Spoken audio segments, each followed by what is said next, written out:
Hi, my name is Claire Algar, and I chose to go over the word mammography today. So, the definition of the word is the radiography of the breast used to diagnose benign and malignant tumors. So, the combined form mammo means breast, and the suffix graphy means process of recording. So, with some further research, I have found that the combined form mammo has a Latin background coming from mamma originally, meaning mother, with the current Latin meaning of breast.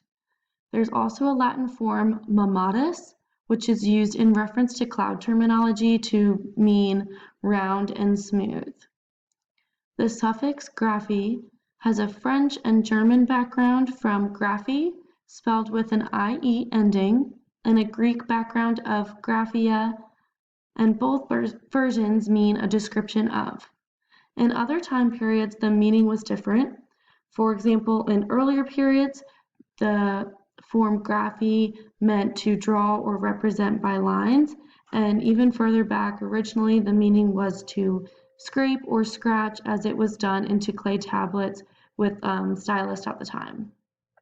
So, as you can tell, there have been advances in both parts of the word to arrive at the current meaning that we get to form the elements of the word today.